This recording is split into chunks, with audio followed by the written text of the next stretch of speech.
Bonsoir à tous, bienvenue dans cette édition de la mi-journée sur BB24. Le développement local est tributaire de la mobilisation des ressources propres du territoire. Quel est alors le rôle des arrondissements dans la mobilisation des ressources financières au profit des communes? C'est à suivre.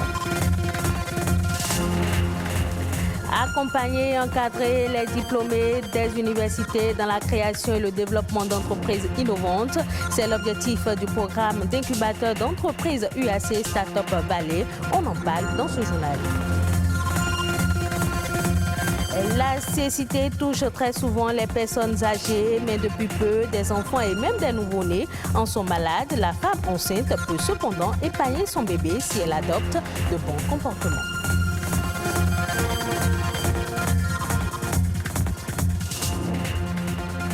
Pour des villes durables, les élus locaux et les communautés locales doivent jouer un rôle accru dans la mobilisation des ressources.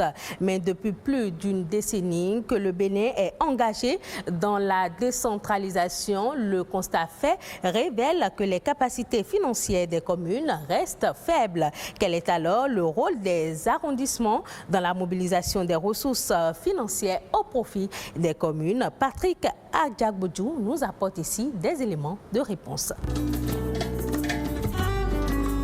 Au Bénin, le processus de décentralisation a démarré depuis 2003. 17 années d'avancées significatives dans la gestion des collectivités locales par les populations elles-mêmes.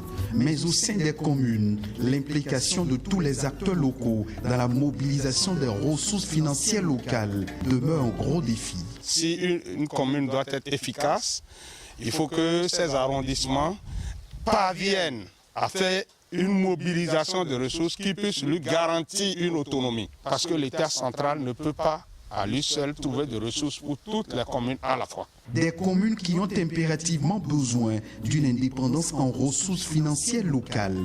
Mais en réalité, les arrondissements ne s'occupent que des affaires courantes qui, malheureusement, ne génèrent pas suffisamment de ressources. Moi, je fais le plus souvent des légalisations. Vous savez, l'unité à 500 francs à Cotonou.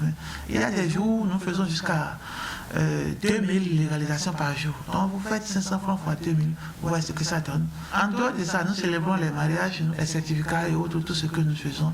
Les sources ne sont pas gardées au niveau des arrondissements. Dans les marchés, la mobilisation des ressources là, ce n'est pas directement le chef d'arrondissement qui va dans ces marchés, mais plutôt c'est la mairie qui met à notre disposition les agents collecteurs et ils ont leur tour de passage pour aller mobiliser ces ressources dans les marchés. Selon l'article 1176 du Code général des impôts, note Georgette Dianotin Bada, les unités administratives locales prêtent leur concours aux agents de l'administration, notamment dans le cadre du recouvrement des impôts et des taxes. Leur rôle se limite à assister, renseigner et coordonner le processus de collecte de fonds dans leur localité. Les chefs d'arrondissement ne sont pas des comptables, donc ils ne sauraient toucher à l'espèce. Ils doivent être là pour accompagner les autorités assermentées. Et lors du recouvrement, le rôle du chef d'arrondissement aux côtés des agents des impôts, c'est de les assister, d'aider les agents des impôts à actualiser la base des contribuables. Il se doit d'être là, être le gendarme, le garant de toute cette opération-là. Mais ce n'est pas pour manipuler les deniers publics. Les tests ne donnent donc pas plein pouvoir aux arrondissements de mobiliser les ressources financières locales. Mais ils peuvent proposer des idées pour innover la stratégie de mobilisation des ressources financières à la base. La première des choses, c'est qu'il faudrait que la commune même s'arrange pour que l'économie locale soit développée. Ce n'est pas augmenter le nombre de taxes, mais plutôt mettre en place des politiques pour permettre à la population de payer. Pour accompagner la mairie dans la mobilisation des ressources, le CA peut recenser les opérateurs économiques qui opèrent sur son territoire. et aider la mairie à avoir un répertoire de ces opérateurs économiques, puisque c'est ces opérateurs économiques qui contribuent à la mobilisation des ressources. Les ressources financières locales sont en fait comme un trésor caché dans les communes dont il faut aller à la découverte pour en faire une exploitation optimale.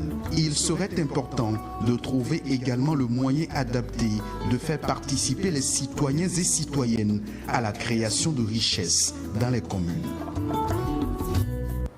Depuis 2006, aux traditionnelles missions d'enseignement et de recherche assignées aux universités publiques béninoises s'est ajoutée la mission de l'insertion professionnelle. Après avoir intégré cette ambition dans ses priorités, en 2011, le programme d'incubateur d'entreprises UAC Startup Valley a été mis en place en 2014. L'objectif est d'accompagner et d'encadrer les diplômés des universités dans la création et le développement d'entreprises innovantes. Plus d'une vingtaine d'années après que sont devenues alors ces entreprises incubées, Donatien Falola et Patrick Adiagbodjou sont allés à la rencontre de deux jeunes entreprises incubées. Voici le reportage. Aristide est un jeune entrepreneur en post-incubation depuis plus de 2 ans pour accroître les performances de son entreprise. Il a créé la première plateforme de mémoire en ligne au Bénin. Une idée d'entreprise qui vise à collecter et à mettre à disposition du public les mémoires soutenues dans les universités privées et publiques du Bénin en version numérique. Nous nous sommes dit en version numérique, c'est plus facile. Partout il y a Internet de la maison, l'étudiant peut accéder aux mémoires disponibles et rapidement voir ce qui correspond à son thème pour pouvoir faire la synthèse bibliographique de son mémoire. Des mémoires que cette start-up rend accessibles sur Internet et qui peuvent être téléchargées. Dans le processus de téléchargement, il y a des mémoires qui sont en version gratuite et des mémoires en version payante. Donc les mémoires téléchargées en version payante, il y a l'auteur qui bénéficie d'un pourcentage et également notre start-up qui bénéficie d'un pourcentage. Tout comme Aristide, ces 3 jeunes et d'autres étudiants sont porteurs d'une idée d'entreprise basée sur l'accès à l'énergie en milieu rural. Dans les milieux ruraux, il existe des localités qui n'ont pas accès à ce service de base de l'énergie au fait. Dû à plusieurs raisons, le milieu est carrément inaccessible au réseau électrique où ils sont tellement reculés au point où les alimenter revient beaucoup plus cher à l'État. Nous essayons de trouver les produits adéquats aux populations, que ce soit des installations directement fonctionnant à l'énergie solaire, leur donnant accès à l'énergie de base, ou plutôt que ce soit directement des kits qui sont mis à leur disposition et autres. Pour concrétiser leurs rêves, ces jeunes diplômés sortis des universités publiques du Bénin ont été accompagnés et encadrés par le programme d'incubateur d'entreprises UAC Startup Valley de l'université d'Abomey-Calavi. UAC Startup Valley, je m'en souviens, c'était en 2018 qu'on a intégré les rangs de UAC Startup Valley. Ils nous ont aidé à parfaire notre idée d'entreprise, ils nous ont permis de réaliser l'étude de faisabilité, de rentabilité de l'idée et ensuite ils nous ont également permis d'élaborer le business plan, le business model. C'est cela qui nous a permis d'aller sur le marché du financement au fait. Grâce à l'incubateur UAC Startup Valley, ces jeunes ont été lauréats de plusieurs prix et financements au plan national, continental et international. Un modèle entrepreneurial qui fait d'eux des entrepreneurs professionnels durables. UAC Startup Valley est là et nous booste, nous donne tous les moyens qu'il faut pour pouvoir obtenir une entreprise performante. Actuellement, nous nous comptons parmi le rang des moyennes entreprises. C'est déjà pour nous un bon élan et nous espérons d'ici peu également atteindre le rang des grandes entreprises au Bénin.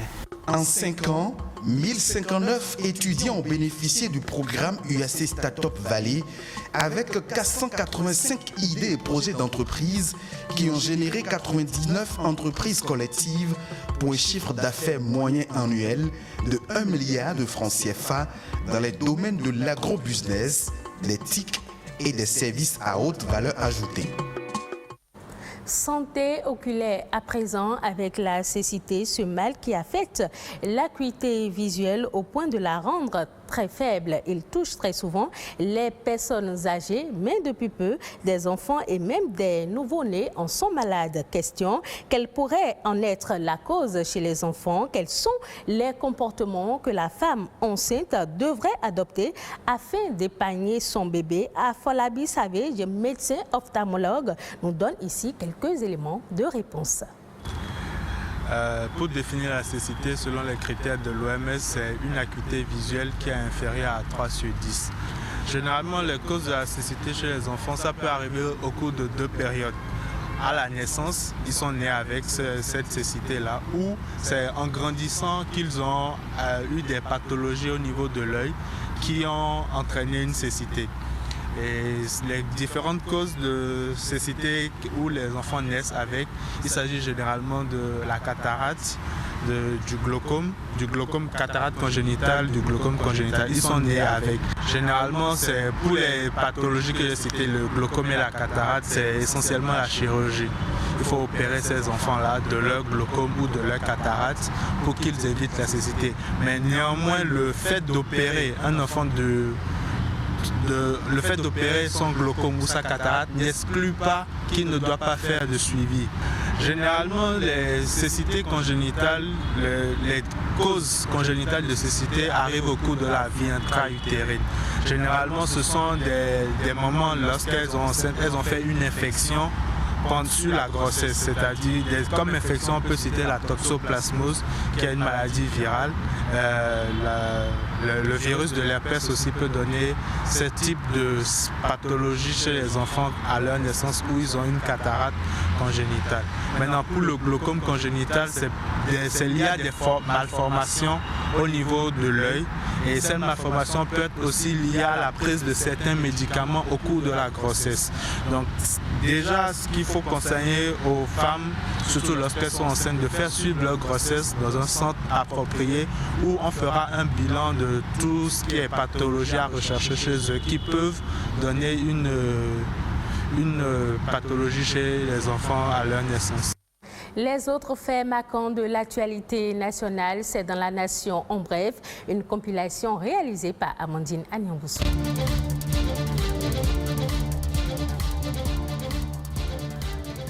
Une société de fabrication de véhicules électriques s'implante dans la zone industrielle de Glodjigbi. La signature du protocole d'accord consacrant l'installation de cette société s'est déroulée ce mercredi en présence des parties impliquées. Ce protocole d'accord est le fruit du partenariat entre le gouvernement et Aris Lip, un développeur panafricain de zone économique spéciale. Cette société devient ainsi la première unité à prendre place au sein de la zone industrielle. À travers son investissement de plus de 20 millions de dollars US, la société entend créer une chaîne de production de 1000 motos et 30 tricycles électriques par jour qui, à terme, emploiera plus de 1500 Béninois et Béninoises. Après l'incendie du dimanche dernier au marché d'Antokpa, la ministre de l'Industrie et du Commerce est rendue sur les lieux. L'objectif est d'évaluer les dégâts causés par les flammes et d'exprimer la compassion du gouvernement aux sinistrés. L'autorité ministérielle a exprimé toute sa désolation pour les dégâts causés par l'incendie. Elle affirme que le gouvernement suit cette situation de très près avec beaucoup de tristesse. Elle a également souligné qu'il est nécessaire pour les femmes d'exercer leur commerce dans un cadre sécurisé.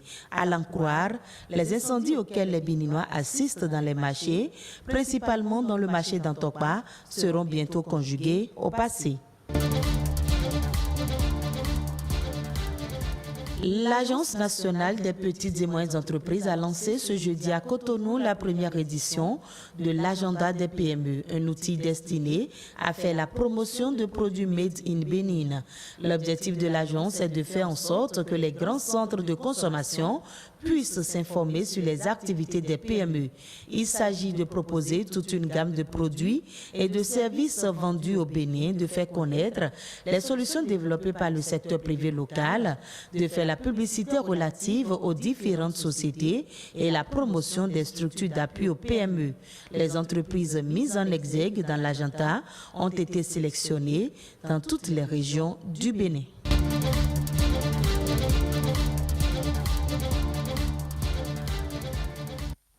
du Bénin au Brésil, la production de soja a explosé sur la dernière décennie.